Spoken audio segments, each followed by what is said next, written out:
ಎಲ್ರಿಗೂ ನಮಸ್ಕಾರ. ನಾನು ನಿಮ್ಮ ವೀರಕಭದ್ರ ಶ್ರೀನಿವಾಸ್. ಏನಕ್ಕೆ ಲೈವ್ ಬಂದಿದ್ದೀನಿ ನಿಮಗೆಲ್ಲ ಗೊತ್ತಿರುತ್ತೆ. ನಿನ್ನೆಯಿಂದ ಮಾಧ್ಯಮಗಳು ತುಂಬ ಪ್ರೀತಿಯಿಂದ ಸುದ್ದಿಯನ್ನು ಎಲ್ಲ ಕಡೆ ತಲುಪಿಸಿದ್ದಾವೆ. ಅವುಗಳಿಗೆ ಮೊದಲನೇದಾಗಿ ಧನ್ಯವಾದಗಳನ್ನು ಹೇಳ್ತಾ, ಆ, ವಿಷಯ ಡಾಕ್ಟರ್ ವಿಷ್ಣುವರ್ಧನ ಅಮೃತ ಮಹೋತ್ಸವ. ಹೋದ ವರ್ಷ ಅಂದ್ಕೊಂಡಿದ್ವಿ, ಅದು 3.5 ಕೋಟಿ ಬಡ್ಜೆಟ್ ಆಗೋಯ್ತು, ಶಕ್ತಿ ಇರಲಿಲ್ಲ, ಮತ್ತೆ ಇನ್ನೊಂದಷ್ಟು ಸಮಸ್ಯೆಗಳು, ಪ್ರಿಪ್ರೇಷನ್ಸ್ ಸರಿಯಾಗಿ ಆಗಿರಲಿಲ್ಲ. ಅದರಿಂದ ಬೇಡ ಅಂತ ಅಂದ್ಕೊಂಡು ಒಂದು 4 ಹೆಜ್ಜೆ ಹಿಂದೆ ಬಿಟ್ವಿ. ಅದಾದ್ಮೇಲೆ ತುಂಬಾ ಜನ ಏನಾಯ್ತು ಅಮೃತ ಮಹೋತ್ಸವ ಮಾಡಕ್ಕಾಗ್ದಿದ್ರೆ ಯಾಕೆ ಅನೌನ್ಸ್ ಮಾಡಬೇಕು ಅಂತ ಅಧಿಕಾರಯುತವಾಗಿ ಎಲ್ಲಿ ಹೋದ್ರು ಕೇಳ್ತಿದ್ರು. ಅವ್ರು ಕೇಳಲೇಬೇಕು, ಹಾಗೆ ಅವರ ಅದು ಅಭಿಮಾನ ಅಷ್ಟೇ. ಅದ್ರ ಬಗ್ಗೆ ನನ್ಗೆ ಯಾವುದೇ ಬೇಸರ ಇಲ್ಲ. ಬಟ್ ಹೊರಗಡೆ ನಿಂತು ನೋಡ್ಲಿಕ್ಕೂ ಒಳಗಡೆ ನಾವೇ ಇದ್ದು ಮಾಡ್ಲಿಕ್ಕೂ ಬಹಳ ವ್ಯತ್ಯಾಸ ಇರುತ್ತೆ. ನಿಮ್ಗೆ ಗೊತ್ತಿಲ್ಲದೇನಲ್ಲ. ಸಭಾಂಗಣ ಬುಕ್ ಮಾಡ್ಬಿಡ್ಬೋದು, ದುಡ್ಡಿದ್ರೆ ಸಾಕೋದಕ್ಕೆ. ಒಂದು ತಂಡವನ್ನು, ಒಂದು ಎಂಥದ್ದು ಈವೆಂಟ್ಸ್ ತಂಡವನ್ನು ಜೋಡಿಸ್ಬಿಡ್ಬೋದು. LED ಹಾಕ್ಬಿಡ್ಬೋದು, ಸೌಂಡ್ಸನ್ನು ಹಾಕ್ಬಿಡ್ಬೋದು, ಊಟದ ವ್ಯವಸ್ಥೆ ಮಾಡ್ಬಿಡ್ಬೋದು, ಎಲ್ಲವನ್ನು ಮಾಡ್ಬಿಡ್ಬೋದು. ಯಾಕೆಂದ್ರೆ ದುಡ್ಡಿದ್ರೆ ಹಾಕ್ಬಿಡ್ಬೋದು, ಮಾಡಿಬಿಡ್ಬೋದು. ಆದರೆ ಇಡೀ ಒಂದು ಚಿತ್ರರಂಗವನ್ನು ತರಬೇಕಲ್ವಾ? ಎಂತಹ ಕಷ್ಟ ಅಂತೀರಿ ಅಂದರೆ ಅದು ಅದು ನಿಮ್ಗೆಲ್ಲ ತುಂಬಾ ಜನ ಕಾರ್ಯಕ್ರಮ ಮಾಡಿದಿರಿ, ಗೊತ್ತಿರುತ್ತೆ. ಒಬ್ಬ ಕಲಾವಿದರನ್ನ ಕರೆಸ್ಕೋಬೇಕಾದ್ರೆ ಎಷ್ಟು ಕಷ್ಟ ಇದೆ ಅಂತ. ಅದ್ರ ಮಧ್ಯದಲ್ಲಿ ಇಡೀ ಚಿತ್ರರಂಗವನ್ನು ನಾವು ತರ್ತೀವಿ ಅಂತಂದ್ರೆ ಎಷ್ಟು ಕಷ್ಟ ಇದೆ ನಿಮ್ಗೆ ಗೊತ್ತಿರುತ್ತೆ. But luckily Kichcha Sudeep sir ಅವರ ಆದಿಯಾಗಿ, ರಾಜೇಂದ್ರ ಸಿಂಗ್ ಬಾಬು ಅವರ ಆದಿಯಾಗಿ, ವಸಿಷ್ಠ ಸಿಂಹ ಅವರು, ನೆನಪಿರಲಿ ಪ್ರೇಮ್ ಅವರು, ಪ್ರಮೋದ್ ಅವರು, ಸುಂದರ ಸರ್, ರಾಜೇಂದ್ರ ಸಿಂಗ್ ಬಾಬು ಸರ್, ಶ್ರೀನಿವಾಸ್ ಮೂರ್ತಿ ಅವರು, ನವೀನ್ ಕೃಷ್ಣ ಅವರು, ಹೀಗೆ ಕಿಟ್ಟಣ್ಣ, ಶ್ರೀನಗರಿ ಕಿಟ್ಟಣ್ಣ ಅವರು, ಹೀಗೆ ಇದುವರೆಗೂ ಇಷ್ಟು ಜನಕ್ಕೆಲ್ಲ ಫೋನ್ ಮಾಡಿದ್ರು. ಬಹಳ ಪ್ರೀತಿಯಿಂದ ಎಲ್ಲ ಒಪ್ಕೊಂಡಿದ್ದಾರೆ. ಏನೇನೋ ಮಾಡ್ತಿದ್ದೀವಿ, ಬಟ್ ಬಹಳ ಚಂದ ಆಗುತ್ತೆ ಕಾರ್ಯಕ್ರಮ. ನೀವೆಲ್ಲರೂ ಜೊತೆಗಿರಬೇಕು. ನನಗೆ ಭಯ ಆಗ್ತಿರೋದು, ನಿಜಕ್ಕೂ ಭಯ ಆಗ್ತಿದೆ ನನಗೆ. ಯಾಕಂದ್ರೆ ಇದು ನಾನು ಮಾಡದೇ ಇರೋಂಥ ಕಾರ್ಯಕ್ರಮ ಅಲ್ಲ. ಯಾವಾಗ 10 ವರ್ಷದಿಂಚೆನೆ ಡೆಲ್ಲಿ ತನಕ ಹೋಗಿ ಬಂದಿದ್ದೀವಿ. ಭಯ ಅದಕ್ಕಲ್ಲ, ಬಡ್ಜೆಟ್ ತುಂಬಾ ದೊಡ್ಡ ಬಡ್ಜೆಟ್ ಆಗ್ಬಿಟ್ಟಿದೆ. ಬಹಳ ಕಷ್ಟ ಆಗ್ತಿದೆ. ಬಟ್ ಮಾಡ್ಬೇಕಲ್ಲ, ಯಾವಾಗ ಮಾಡೋದು ಅಂತ ಒಂದೊಂದ್ಸತಿ ಅನ್ಸ್ಬಿಡುತ್ತೆ ನನಗೆ. ಎಲ್ರಿಗೂ ಒಂದೊಂದು ವಾಣಿಜ್ಯ ಮಂಡಳಿ, ಚಿತ್ರರಂಗ ಸಂಭ್ರಮಿಸಿದ್ದಾರೆ. ಯಾರಿಗೂ ಸಂಭ್ರಮಿಸಿಲ್ಲ ಅಂತ ಯಾರ ಹೆಸರು ತಗೊಳ್ಳೋದು ಬೇಡ. ಸಂಭ್ರಮಿಸಿದ್ದಾರೆ. ಬಟ್ ಯಜಮಾನ್ರಿಗೆ ಯಾಕೆ ಸಂಭ್ರಮಿಸ್ಲಿಲ್ಲ ಅಂತ ಕೇಳಿದ್ರೆ ಕೆಲವರಿಗೆ ಬೇಸರ ಆಗುತ್ತೆ. ಅವ್ರ ಹೆಸರು ಇಟ್ಕೊಂಡು ಇವ್ರನ್ನ ಯಾಕೆ ಕೇಳ್ತೀರಿ ಅಂತ. ಅದಕ್ಕೆ ನಾನು ಯಾರ ಹೆಸರು ಹೇಳಲ್ಲ. ಬಟ್ ಇವ್ರನ್ನ ಯಾಕೆ ಸಂಭ್ರಮಿಸಲಿಲ್ಲ ಅಂತ ಕೇಳಬೇಕಲ್ಲ. ಸೊ ಆ ಕಾರಣಕ್ಕೋಸ್ಕರ ಈ ಸಲ ಇದೊಂದು ಪ್ರಯತ್ನ ಆಗ್ಬಿಡ್ಲಿ ಇವರ ಹೆಸರಲ್ಲಿ. ಈ ಥರದೊಂದು ಅಮೃತ ಮಹೋತ್ಸವ ಇಡೀ ಚಿತ್ರರಂಗ ಒಗ್ಗೂಡಿ ಸಂಭ್ರಮಿಸುವಂತಹ ಕಾರ್ಯ ಅಂತ ಹೇಳಿ ಮುಂದಡಿ ಇಟ್ಟಿದ್ದೀವಿ. ನಿಮಗೆ ಗೊತ್ತಿದೆ, ಸೋಲು ಗೆಲುವುಗಳ ಬಗ್ಗೆ ಯೋಚನೆ ಮಾಡಿದರೆ ಎಷ್ಟು ದೂರ ಬರ್ತಾ ಇರಲಿಲ್ಲ. ಪ್ರಾಮಾಣಿಕವಾದ ಪ್ರಯತ್ನ ಮಾಡಿಬಿಡ್ತೇನೆ. ಸೋಲೋ ಗೆಲುವು ಇನ್ನೊಂದು ವರ್ಷ ಹಿಂದಕ್ಕೆ ಹೋದ್ರೂ ಪರವಾಗಿಲ್ಲ, ದುಡ್ಕೊಳ್ಳೋಣ ಬೇಕಾದ್ರೆ. ಆದರೆ ಪ್ರಾಮಾಣಿಕ ಪ್ರಯತ್ನ ಮಾಡ್ತೀನಿ. ಆ ಪ್ರಯತ್ನದಲ್ಲಿ ಇದುವರೆಗೂ ದೆಹಲಿ ರಾಷ್ಟ್ರೀಯ ಉತ್ಸವದಿಂದ, ಒರಿಸ್ಸಾದ ಪುರಿ ಬಿಚಲಿವಾಳದ ಮರಳು ಶಿಲ್ಪದಿಂದ, ಸಸಿ ನೆಡೋದ್ರಿಂದ, ಕಟೌಟ್ ಜಾತ್ರೆಯಿಂದ, ಬೆಂಗಳೂರು ಟು ಮೈಸೂರು ಯಾತ್ರೆ ತನಕ, ಬೃಹತ್ ವಾಹನ ಯಾತ್ರೆಯಿಂದ, 14 ದಿವಸದ ಸ್ಮಾರಕ ಹೋರಾಟದಿಂದ, ಪ್ರತಿಯೊಂದರಲ್ಲೂ ಕೂಡ ಎಷ್ಟು ಶ್ರದ್ಧೆಯಿಂದ ಕೆಲಸ ಮಾಡಿದೀವಿ ಅಂತ ನಿಮಗೆಲ್ಲ ಗೊತ್ತಿದೆ.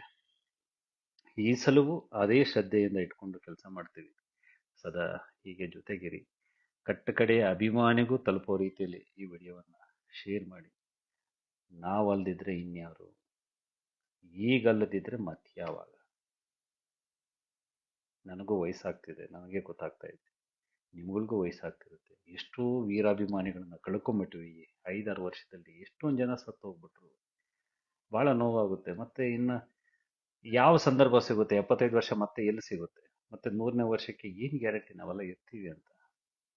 ಸೊ ಇದ್ರೂ ಕೂಡ ಏನು ಈ ಶಕ್ತಿ ಇರುತ್ತಂತ ಹೇಗೆ? ಬಟ್ ಈಗ ಅಟ್ಲೀಸ್ಟ್ ಮಾಡುವ ಶಕ್ತಿ ಇದೆ. ಜೊತೆಗೆ ಒಂದಷ್ಟು ಆಪ್ತ ಬಳಗ ಇದೆ. ನೀವೆಲ್ಲ ಇದ್ದೀರಿ, ಮಾಡ್ಬಿಡೋಣ ಅಂತ ಹೇಳ್ಬಿಟ್ಟು ಹೇಳ್ತಿದ್ದೀವಿ. ಇದರಲ್ಲೂ ಕೂಡ ನನ್ನ ಧೈರ್ಯ ನೀವುಗಳೇ, ಬೇರೇನಲ್ಲ. ನಾನು ಒಂದು ವಿಷಯವನ್ನು ಮನವಿ ಮಾಡ್ಕೋಬೇಕು. ಕಳೆದ ಬಾರಿ ಕಟೌಟ್ ಜಾತ್ರೆ ಆದಾಗಲೂ ಕೂಡ ನಾನು ಒಂದು 5 ಲಕ್ಷ ರೂಪಾಯಿ ಖರ್ಚು ಮಾಡಿದ್ದೆ. ಬಿಟ್ಟರೆ ಇನ್ನೆಲ್ಲವನ್ನೂ ಕೂಡ ಮಾಡ್ಕೊಂಡಿದ್ದು ನೀವುಗಳೇ. ನೀವೇ ಒಬ್ಬೊಬ್ಬರು ಕಟೌಟ್ ಹಾಕಿ ನೀವೇ ಮಾಡಿದ್ದು. ಸೊ ಮೈಸೂರು ವಾಹನ ಜಾಥಾ ಹೋಗ್ಬೇಕಾದ್ರೂ ಕೂಡ ನಾನು ಒಂದು 2-3 ಲಕ್ಷ ರೂಪಾಯಿ ಖರ್ಚು ಮಾಡಿದ್ದೆ ಅಷ್ಟೇ. ಬಟ್ ಅವರವರೇ ಡೀಸೆಲ್ ಹಾಕ್ಕೊಂಡಿದ್ದು, ಅಲ್ಲಿ ಊಟದ ವ್ಯವಸ್ಥೆ ಮಾಡಿದ್ದು, ಅಲ್ಲಿ ಕುಂಭಮೇಳ ಓದ್ಕೊಂಬಂದಿದ್ದು, ಎಲ್ಲವನ್ನ ನೀವೇ ಮಾಡಿದ್ದು. ಈ ಸಲ ಕೂಡ ಇದು ಹೀಗೆ ಆಗಲಿ. ಆದರೆ ಈ ಸಲ ಇದು ದೊಡ್ಡ ಮಟ್ಟದಲ್ಲಿ ಆಗಿರೋದ್ರಿಂದ ಒಬ್ಬ ರಾಜ್ ಈವೆಂಟ್ಸ್ ಅನ್ನೋರಿಗೆ ನಾನು ಕೊಟ್ಟಿದ್ದೇನೆ. ಅವರು LED ಸ್ಕ್ರೀನ್ಸು, ಸೌಂಡ್ಸು, ಮತ್ತು ಅಲ್ಲೊಂದಷ್ಟು ಬ್ಯಾನರ್ಸು, ಒಂದಷ್ಟು ವ್ಯವಸ್ಥೆಗಳನ್ನು ತುಂಬ ಚೆಂದ ಬಂದಂಥ ಅತಿಥಿಗಳಿಗೆ ಮಾಡಲಿಕ್ಕೆ ಅವರು ಒಪ್ಕೊಂಡಿದ್ದಾರೆ. ಅವರಿಗೆ ನಾನು ಮೊದಲನೇ ಧನ್ಯವಾದ ಹೇಳ್ತೀನಿ. ಅವರು ಕೂಡ ಇನ್ನೆಲ್ಲೋ ಹೋಗಿ ಒಂದಷ್ಟು ಸ್ಪಾನ್ಸರ್ ತಗೊಬಂದೆ ಅದನ್ನು ಮಾಡ್ತಾರೆ, ನನಗೆ ಗೊತ್ತಿದೆ. ಆ ಥರದ್ದೇ ನಾನು ಸ್ಪಾನ್ಸರ್ ತಂದರೆ ದುಡ್ಡು ಮಾಡ್ತವ್ರೆ ಅಂತೆಲ್ಲ ಅನ್ಕೊಳ್ಳೋಕೆ ಹೋಗಬೇಡಿ. ಅವರು LED ಸ್ಕ್ರೀನು, ಸೌಂಡ್ಸನ್ನು ಯಜಮಾನ್ರಿಗೋಸ್ಕರ ಪ್ರೀತಿಯಿಂದ ಮಾಡ್ತಿದ್ದಾರೆ. ಅವ್ರು ಇನ್ನೆಲ್ಲೋ ಹೋಗಿ ಅದನ್ನು ಮಾಡಿ ತಂತಾರೆ. ಮತ್ತೆ ಒಂದಿಟ್ಕೊಳ್ಳಿ, ಉಸಿರು ಬಿಟ್ಟರು ಪರವಾಗಿಲ್ಲ, ಯಜಮಾನ್ರ ಹೆಸರಲ್ಲಿ ₹1 ದುಡ್ಡು ಮಾಡೋಣ ಅಂತ ಫಿಕ್ಸ್ ಆಗಿದ್ದೀನಿ. ಇದುವರೆಗೂ ಮಾಡಿರೋದೆಲ್ಲ ನನ್ನ ಜೇಬಿಂದ ಮಾಡಿದ್ದೀನಿ ಹೊರತು ಅವ್ರಿಗೋಸ್ಕರ ಅಗತ್ಯ ಇಲ್ಲ. ಭಗವಂತ ದುಡಿಯೋ ಶಕ್ತಿ ಕೊಟ್ಟಾಗ ನಾವು ಬೇಡ್ಕೊಂಡಿರಬಾರ್ದು. ಸೊ ನನಗೆ ದುಡಿಯೋ ಶಕ್ತಿ ಕೊಟ್ಟಿದ್ದಾನೆ, ದುಡಿತಾ ಇದ್ದೀನಿ, ಅದರಿಂದನೇ ಇದೆಲ್ಲ ಮಾಡೋಕ್ಕೆ ಸಾಧ್ಯವಾಗ್ತಿದೆ. ಈ ಬೇಡೋ ಮನಸ್ಥಿತಿಯವರಿಗೆ ಯಾವಾಗೂ ಇವನೇನೋ ಮಾಡ್ತಾ ಇರ್ಬೋದು, ಇವನೆಲ್ಲೋ ದುಡ್ಡಿರ್ತಾನೆ ಅಂತ ಇರ್ತಾರೆ. ಯಾಕಂದ್ರೆ ಅವ್ರು ಯಾವಾಗೂ ಹಿಂಗಿರ್ತಾರೆ. ಅದರಿಂದ ನಾವು ಹಂಗಿರೋರಲ್ಲ, ನಾವು ಹಿಂಗಿರೋರು. ಮತ್ತು ದುಡಿಯೋ ಶಕ್ತಿ ಇರೋವಂಥವ್ರು.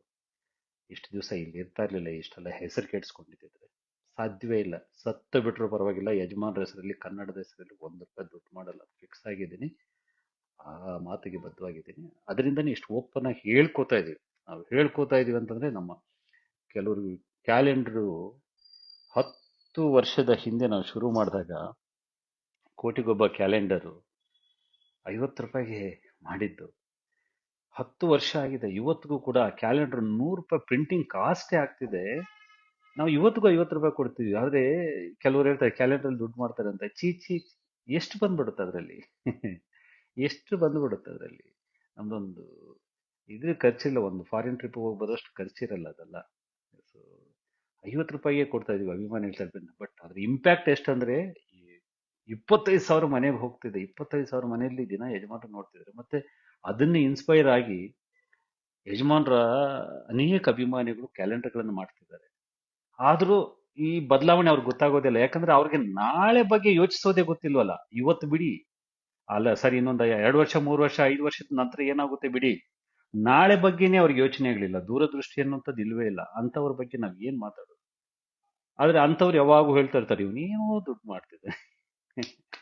ಸೊ ಅದರಿಂದ ದುಡ್ಡು ಆ ಸ್ಥಿತಿಯಲ್ಲಿರೋರ್ಗೆ ಅದೇ ಹೊಳಿತಾ ಇರುತ್ತೆ. ಬಟ್ ನಾವು ಅದಿಲ್ಲ.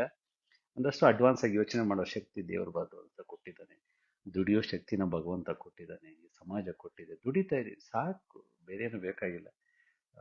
ಮತ್ತೆ ಕೋಟಿಗಳು ದುಡ್ಡು ಮಾಡ್ಬೇಕಂದ್ರೆ ಮಾರ್ಗಗಳು ಗೊತ್ತಿಲ್ಲ ಅಂತಲ್ಲ. ನಾವೇ 4-6 ಜನರಿಗೆ ಮಾರ್ಗ ತೋರಿಸುವ ಹಂತದಲ್ಲಿರ್ಬೇಕಾದ್ರೆ ಇಂತಹ ಅಭಿಮಾನದ ವಿಷಯಗಳೆಲ್ಲ ಮಾಡ್ಕೊಂಡಿರಲ್ಲ. ಇದೆಲ್ಲ ನಿಮ್ಗೆ ಗೊತ್ತಿದೆ, ಹೇಳ್ಕೋಬೇಕಾಗಿಲ್ಲ. ಆದ್ರೂ ಕೆಲವರು ಇರ್ತಾರಲ್ಲ, ಅವ್ರಿಗೋಸ್ಕರ ಹೇಳಿದೆ. ಸೊ ಈ ಸರಿ ಕೂಡ ನಾವು ಕಟೌಟ್ ಜಾತ್ರೆ ಮಾಡಿ ಹೇಗೆ ಎಲ್ಲ ಒಗ್ಗೂಡಿ ಮಾಡಿದ್ವು, ಈಗ ಇದನ್ನ ಹೇಗೆ ಒಗ್ಗೂಡಿ ಮಾಡಿದ್ವು, ಮೈಸೂರು ರ್ಯಾಲಿ ಹೇಗೆ ಗಿಡಗಳನ್ನೆಲ್ಲ ಒಗ್ಗೂಡಿ ಮಾಡಿದ್ವು, ಹಾಗೆ ಇದನ್ನು ಮಾಡೋಣ. ನೀವು ನಮ್ಮ ಜೊತೆಗೆ, ನನ್ನ ಜೊತೆಗೆ ವಿಶೇಷವಾಗಿ ಇರಬೇಕು. ಯಾಕಂದ್ರೆ ಇದೊಂದು ಬಡ್ಜೆಟ್ಗಿಂತ ಜಾಸ್ತಿ. ಒಂದು ಸಭಾಂಗಣ ಇದೆ, ಅದು ನಂದಿ ಲಿಂಗ್ ಗ್ರೌಂಡ್ ಹತ್ರ, ಪ್ಯಾಲೇಸ್ ಅನ್ನ ಮೀರಿಸುವಂತಹ ಒಂದು ಪರ್ಯಾಯ ಆಲ್ಟರ್ನೇಟ್ ವ್ಯವಸ್ಥೆ ಅದು. ಅದು ಒಂದಕ್ಕೆ ಸುಮಾರು ₹15 ಲಕ್ಷ ಆಗ್ತಿದೆ. ಆಲ್ರೆಡಿ ಅಡ್ವಾನ್ಸ್ ಕೊಟ್ಟು ಬಂದಿದ್ದೇನೆ. ಅದಾದಮೇಲೆ LED ಸೌಂಡ್ಸು ಅವ್ರಿಗೆಲ್ಲನೂ ಒಂದು ವಿನಂತಿ ಮಾಡ್ಕೊಂಡಿದ್ದೀವಿ, ಅವ್ರು ಮಾಡಿಕೊಡ್ತೀನಿ ಅಂತ ಹೇಳಿದ್ದಾರೆ. ಅದಾದಮೇಲೆ ಇನ್ನೊಂದಷ್ಟು ಖರ್ಚುಗಳು, ಪೋಸ್ಟರ್ಸ್ ಇದ್ದಾವೆ. ಮತ್ತು ಮುಖ್ಯವಾಗಿ ಚಿತ್ರರಂಗದಿಂದ ಒಂದಷ್ಟು ಜನ 10-15 ಜನ ಕಲಾವಿದರು ಯಜಮಾನರ ಹಾಡುಗಳಿಗೆ ಅವತ್ತು ನೃತ್ಯ ಮಾಡ್ತಿದ್ದಾರೆ, ಪರ್ಫಾರ್ಮೆನ್ಸ್ ಇದೆ ಅವ್ರದ್ದು. ಆಮೇಲೆ ಅದಾದ DJ ಇರುತ್ತೆ. ಜೊತೆಗೆ ಇನ್ನೂ ಹೇಳಕ್ಕಾಗದೇ ಇರುವಂಥದ್ದು, ನಿಮ್ಮನ್ನು ಕುತೂಹಲ ಹೆಚ್ಚಿಸುವಂತಹ ಇನ್ನೊಂದಷ್ಟು ವಿಷಯಗಳಿದ್ದಾವೆ. ಸೊ ಈ ಎಲ್ಲವೂ ಕೂಡ ಭಾಳ ಚೆನ್ನಾಗಿ ಆಗುತ್ತೆ. ನಾನು ಒಂದಂತೂ ಹೇಳ್ತೀನಿ, ಒಂದು 5-6 ವರ್ಷ ನಿಮ್ಮಲ್ಲಿ ಒಂದು ಕರೆಂಟ್ ಪಾಸ್ ಆಗೋ ಥರದ್ದು ಒಂದು ಕಾರ್ಯಕ್ರಮ. ನಂಗೆ ಗೊತ್ತು ಯಜಮಾನ್ರು ನೀವೆಲ್ಲ ಹೇಗೆ ಪ್ರೀತಿಸ್ತೀರಿ. ನಾನೇ ಇಲ್ಲಿ ಕೂತ್ಕೊಂಡು 4 ಗೋಡೆ ಮಧ್ಯೆ ಇರೋನಲ್ಲ, ವರ್ಷ ಪೂರ್ತಿ ಅಭಿಮಾನಿಗಳ ಜೊತೆಗೆ ಇರೋನು ನಾನು. ಯಾವುದೋ ಒಂದು ಊರಂತ 700 ಕಿಲೋಮೀಟರ್ ಒಂದು ಮದುವೆಗೆ ಹೋಗಿ ಬರ್ತೀನಿ. ನನಗೆ ಅಭಿಮಾನಿಗಳ ಆತ್ಮವೂ ಗೊತ್ತು, ಅವರ ಮನಸ್ಥಿತಿಯೂ ಗೊತ್ತು, ಮನಸ್ಥಿತಿಯೂ ಗೊತ್ತು, ಪರಿಸ್ಥಿತಿಯೂ ಗೊತ್ತು ನನಗೆ.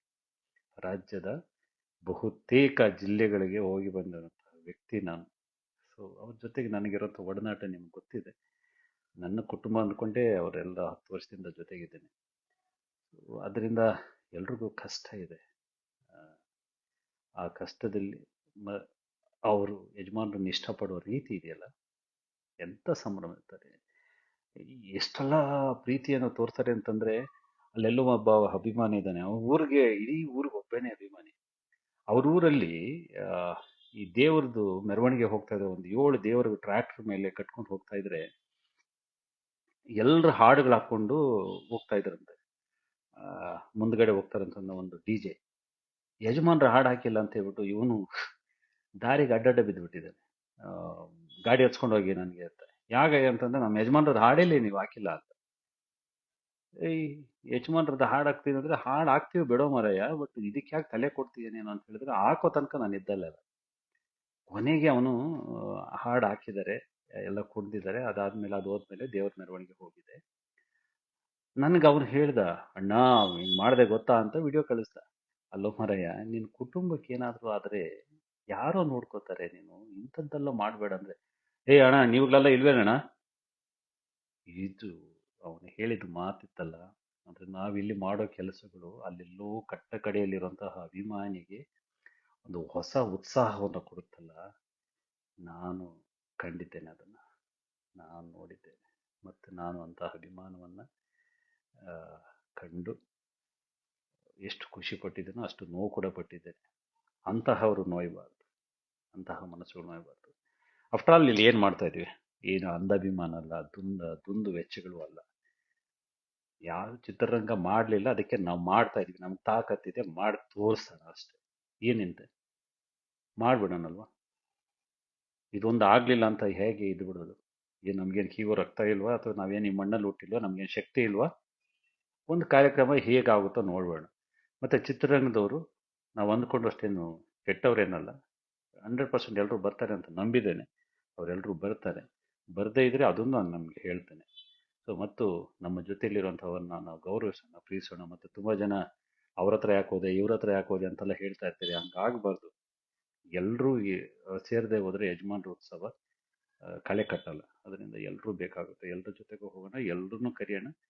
ಮತ್ತೆ ನೀವುಗಳೇ ಹೇಳೋದು ಕೊನೆಗೆ, ನಮ್ಮ ಯಜಮಾನ್ರ ಪರವಾಗಿ ಅವ್ರು ಮಾತಾಡಿಲ್ಲ, ಇವ್ರು ಮಾತಾಡಿಲ್ಲ ಅಂತ ಹೇಳ್ಬಿಟ್ಟು. ನೀವು ಒಳಗೊಳ್ಳದೆ ಇದ್ರೆ ಅವ್ರು ಎಲ್ಲಿ ಮಾತಾಡ್ತಾರೆ? ಅದರಿಂದ ಎಲ್ಲರನ್ನೂ ಒಳಗೊಳ್ಳೋಣ, ಎಲ್ಲರ ಜೊತೆಗೂ ಸೇರೋಣ, ಒಂದು ದೊಡ್ಡ ಉತ್ಸವನ ಆಗಿಸ್ಕೋಣ. ಇಂದಿನಂತೆ ಜೊತೆಗಿರಿ. ಸಭಾಂಗಣದ ಖರ್ಚುಗಳಿದ್ದಾವೆ, ಪ್ರಚಾರದ ಖರ್ಚುಗಳಿದ್ದಾವೆ, ಇನ್ನೊಂದಷ್ಟು ಖರ್ಚುಗಳಿದ್ದಾವೆ, ಊಟ ತಿಂಡಿದ ವ್ಯವಸ್ಥೆ ಇದೆ, ಏನೇನೋ ಇದೆ. ಸೊ ಏನಕ್ಕೆ ಹೇಗೆ ಜೊತೆಗಿರ್ಬೋದು, ಜೊತೆಯಾಗಿ ಸೆಪ್ಟೆಂಬರ್ ಹೊತ್ತಿಗೆ ಒಂದು ಹಂತಕ್ಕೆ ಬರುತ್ತೆ ಇದೆಲ್ಲ. ಬಟ್ ಅದಕ್ಕೂ ಮುಂಚೆ ಈ ತಿಂಗಳ ಒಳಗಡೆನೆ ಇದಕ್ಕೆ ಸಂಬಂಧಪಟ್ಟ ಎಲ್ಲ ಕೆಲಸಗಳನ್ನು ಮುಗಿಸ್ಬೇಕಂತಿದ್ದೀವಿ. ಎಳ್ಳಷ್ಟು ವಿವಾದಗಳಿಗೆ ಅವಕಾಶ ಕೊಡ್ದಂಗೆ, ಯಾರ ಬಗ್ಗೆಯೂ ಬೇಸರ ಇಟ್ಕೊಳ್ದಂಗೆ, ಎಲ್ಲೂ ಕೂಡ ಹೆಸರು ಕೆಡಿಸ್ಕೊಳ್ದಂಗೆ, ಯಜಮಾನರ ಹೆಸರು ಕಳಂಕ ಬರದಂಗೆ ಈ ಕಾರ್ಯಕ್ರಮವನ್ನು ಮಾಡಿ ಮುಗಿಸೋಣ. ಜೊತೆಗಿರಿ ಅನ್ನುವಂತಹ ಪ್ರಾರ್ಥನೆ ಎಂದಿನಂತೆ. ಮತ್ತು ಈ ವಿಡಿಯೋನ ಎಲ್ರಿಗೂ ತಲುಪಿಸಿ. ಎಲ್ಲ ಅಭಿಮಾನಿಗಳು ಸೆಪ್ಟೆಂಬರ್ 27ಕ್ಕೆ ದೊಡ್ಡ ಮಟ್ಟದಲ್ಲಿ ಬರಬೇಕು. 18ಕ್ಕೆ ಮಾಡ್ಬೋದಾಗಿತ್ತು. 18ಕ್ಕೆ ಒಂದು ಯಜಮಾನರ ಕಾರ್ಯಕ್ರಮಗಳನ್ನು ರಾಜ್ಯದ ಬೇರೆ ಬೇರೆಯಲ್ಲಿ ಮಾಡ್ತಾ ಇದ್ದಾರೆ. ಮೈಸೂರು ಸ್ಮಾರಕದ ಹತ್ರ ಕಾರ್ಯಕ್ರಮ ಇರುತ್ತೆ, ಅಲ್ಲಿ ಯಾವುದಕ್ಕೂ ತೊಂದರೆ ಆಗಬಾರ್ದು. ಎಲ್ಲವೂ ನಮ್ಮದೇ ಅಲ್ವಾ, ಅದೆಲ್ಲ ಮುಗಿಸ್ಕೊಳ್ಳಿ. ಇದು ಎಲ್ಲರೂ ಸೇರಿ ಮಾಡಬೇಕಾಗಿದ್ದು. ಆದ್ದರಿಂದ ಎಲ್ಲರೂ ಅವು ಮುಗಿಸ್ಕೊಳ್ಳಿ. ಮತ್ತು ಸೆಪ್ಟೆಂಬರ್ 18ಕ್ಕೆ ನಿನ್ನೆ ಕನ್ನಡ ಸಾಹಿತ್ಯ ಪರಿಷತ್ತು ಅನೌನ್ಸ್ ಮಾಡಿದೆಯಲ್ವ ಪ್ರಶಸ್ತಿಗಳು. ಹಂಸಲೇಖ ಅವರಿಗೆ, ಎಸ್ ನಾರಾಯಣ್ ಸರ್ಗೆ, ಜಯಮಾಲಾ ಮೇಡಮ್ ಅವರಿಗೆ, ಶ್ರುತಿ ಮೇಡಮ್ ಅವರಿಗೆ, ಶ್ರೀನಿವಾಸ ಮೂರ್ತಿ ಸರ್ಗೆ, ಎಸ್ ಭಾರ್ಗವ ಸರ್ಗೆ, ಸೊ ಆದಿಯಾಗಿ ಸುಂದರ್ರಾಜ್ ಸರ್ಗೆ, ಇವರೆಲ್ಲ ಒಂದು 7 ಜನರಿಗೆ, ಜಯಮಾಲಾ ಮೇಡಮ್ ಅವರು, ಈ 7 ಜನರ ಕಾರ್ಯಕ್ರಮ ಕೂಡ ಸೆಪ್ಟೆಂಬರ್ 18ಗೆ ವಿತ್ ಸಂಗೀತ ಸಂಜೆ. ಅವತ್ತೊಂದು ದೊಡ್ಡ ಸಂಗೀತ ಕಾರ್ಯಕ್ರಮ. ಅವತ್ತು ಮುಖ್ಯಮಂತ್ರಿಗಳು ಕೂಡ ಬರ್ತಿದ್ದಾರೆ, ಮತ್ತು ಕನ್ನಡದ ಒಬ್ಬ ಪ್ರಖ್ಯಾತ ನಟರು ಕೂಡ ಬರ್ತಾರೆ. September 18ಗೆ town hall. 18ಕ್ಕೆ ಅದೆಲ್ಲ ಮುಗಿಸ್ಕೊಬಿಡೋಣ ನಾವು.